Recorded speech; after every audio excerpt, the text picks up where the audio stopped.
రాష్ట్రంలో ప్రస్తుతం ఉన్న రాజకీయ పార్టీలు అవలంబిస్తున్న విధానాలు, రాష్ట్రంలో ప్రస్తుతం నడుస్తున్న దోపిడీ విధానం, పార్టీ ఏదైనా, ప్రభుత్వం ఏదైనా, నాయకుడు ఎవరైనా అధికారంలోకి వచ్చిన తర్వాత రాష్ట్రాన్ని, రాష్ట్ర సంపదని దోపిడీ చేస్తున్న విధానంలో విసుగు చెంది అణగారిన వర్గాల కోసము, అణచివేతకు గురవుతున్న వర్గాల కోసము ఎక్కడో ఒక చోట రాజకీయ మార్పు రావాలి. ప్రస్తుతం ఉన్న రాజకీయ పార్టీలు, రాజకీయ వ్యవస్థలు, నాయకులు గత దశాబ్దాల కాలం నుండి పూర్తిగా అధికారాన్ని అడ్డం పెట్టుకొని, ప్రభుత్వాన్ని అడ్డం పెట్టుకొని రాష్ట్రాన్ని, రాష్ట్ర వనరులను, రాష్ట్ర సంపదను దోపిడీ చేస్తున్నారు.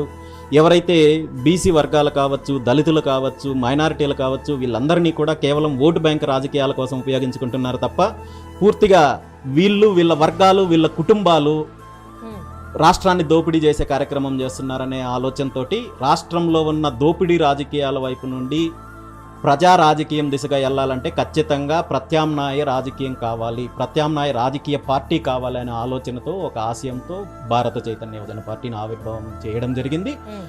రాష్ట్రంలో బీసీవై పార్టీ ప్రస్తావన కొనసాగుతోంది.